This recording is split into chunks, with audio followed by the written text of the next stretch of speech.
Bismillahirrahmanirrahim. Assalamualaikum warahmatullahi wabarakatuh.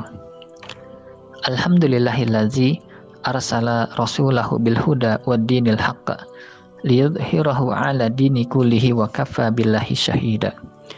Asyhadu an la ilaha illallah wa asyhadu anna Muhammadan abduhu wa rasuluhu la nabiyya wa rasula ba'dah. Sahabat muslim yang dirahmati Allah Subhanahu wa taala. Peribadatan seorang hamba yang muslim akan diterima dan diberi nilai pahala oleh Allah Ta'ala apabila telah memenuhi dua syarat utama. Dua syarat itu, yang pertama adalah ikhlas. Ikhlas merupakan salah satu makna dari kalimat syahadat an la ilaha illallah, bahwa tiada sesembahan yang berhak disembah selain Allah, yaitu agar menjadikan ibadah itu murni, hanya ditujukan kepada Allah semata. Allah Ta'ala berfirman di dalam Al-Quran surat Al-Bayyinah ayat kelima. A'udzubillahi minasyaitonirrajim. Wa ma umiru illa liya'budullaha mukhlishina lahuddina hunafa wa yuqimus salata wa yu'tuz zakata wa dzalika dinul qayyimah. Artinya, padahal mereka tidak disuruh kecuali supaya menyembah Allah dengan memurnikan ketaatan kepadanya dalam menjalankan agama.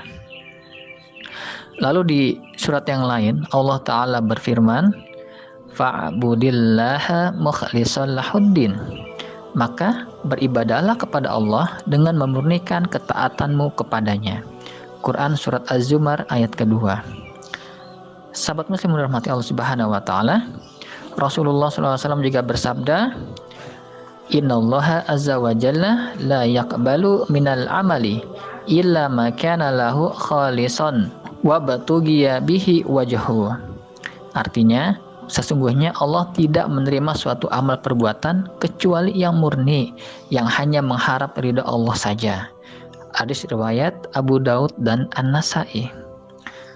Sahabat muslim yang dirahmati Allah Subhanahu wa taala, lawan daripada ikhlas adalah syirik, yaitu maknanya adalah menyamakan Allah dengan sesuatu atau beribadah kepada Allah tetapi juga beribadah kepada selainnya. Contohnya salah satunya adalah riya. Riya itu makna adalah memperlihatkan amalan kepada orang lain dan ingin disanjung karena dia beribadah. Tujuannya adalah disanjung oleh orang lain. Kemudian contoh lain adalah sum'ah. Sum'ah itu artinya adalah menceritakan suatu amalan yang kita lakukan pada orang lain. Ataupun ujub. Ujub itu maknanya adalah berbangga diri dengan amalan yang telah dilakukan. Tujuannya sama. Dari ketiga itu tujuannya adalah ingin disanjung atau dipuji oleh orang lain atas ibadah yang telah kita lakukan. Kesemuanya itu adalah syirik yang harus dijauhi oleh seorang hamba agar ibadahnya itu dapat diterima oleh Allah Ta'ala. Sebagaimana Nabi Shallallahu Alaihi Wasallam bersabda, Inna akhwafa man akhafu alaikum syirku asghar. Qalu wa ma syirkul asghar ya Rasulullah?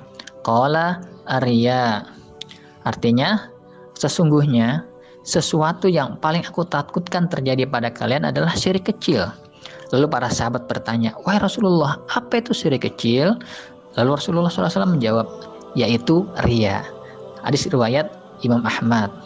Kemudian dalam surat kemudian Allah Ta'ala berfirman di dalam surat Al-Baqarah ayat ke-22, A'udzubillahi minasyaitonirrajim. Fala taj'alullahi indada wa antum ta'lamun.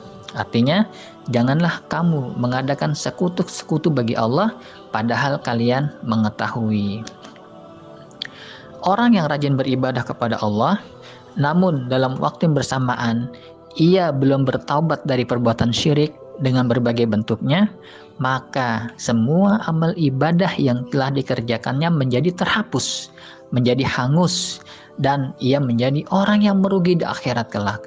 Sebagaimana firman Allah Ta'ala di dalam Al-Quran surat Al-An'am ayat ke-88 yang artinya, seandainya mereka mempersekutukan Allah, niscaya lenyaplah dari mereka amalan-amalan yang telah mereka kerjakan.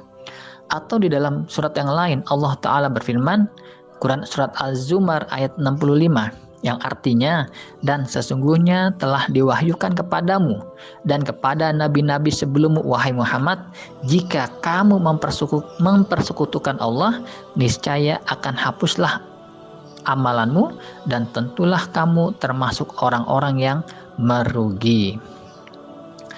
Lalu yang kedua, syarat diterimanya suatu ibadah itu adalah al-ittiba.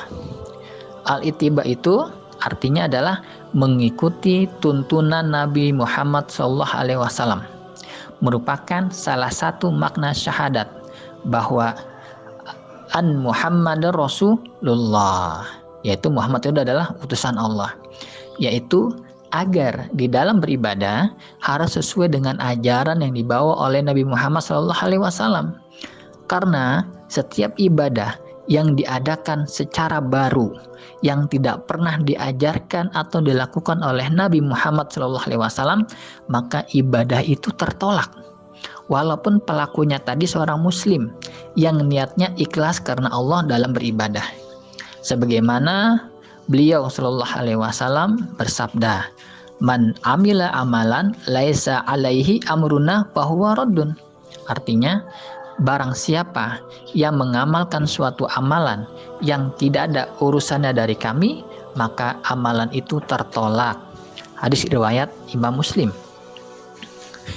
Jadi, sahabat muslim dan rahmati Allah Subhanahu wa taala, kedua syarat ini haruslah ada pada setiap amal ibadah yang kita kerjakan dan tidak boleh terpisahkan antara yang satu dengan yang lainnya. Seorang ulama yaitu Al-Fudail bin Iyad, beliau mengatakan, sesungguhnya andai kata suatu amalan itu dilakukan dengan ikhlas namun tidak benar, tidak sesuai dengan tuntunan Nabi Muhammad SAW, maka amalan itu tidak diterima. Dan andai kata amalan itu dilakukan dengan benar, sesuai dengan tuntunan Nabi SAW, tetapi tidak ikhlas, juga sama, tidak akan diterima oleh Allah. Sehingga ia melakukannya dengan ikhlas dan benar. Ikhlas semata karena Allah Ta'ala, dan benar apabila sesuai dengan tuntunan Nabi SAW. Maka barang siapa yang mengerjakan suatu amal ibadah dengan didasari ikhlas karena Allah Ta'ala semata dan cocok sesuai dengan tuntunan Rasulullah SAW, niscaya amal itu akan diterima dan diberi nilai pahala oleh Allah Subhanahu wa Ta'ala. Akan tetapi kalau hilang salah satu dari dua syarat tersebut, maka amal ibadah itu akan tertolak dan tidak diterima oleh Allah Subhanahu wa Ta'ala. Akhirul kalam. Assalamualaikum warahmatullahi wabarakatuh.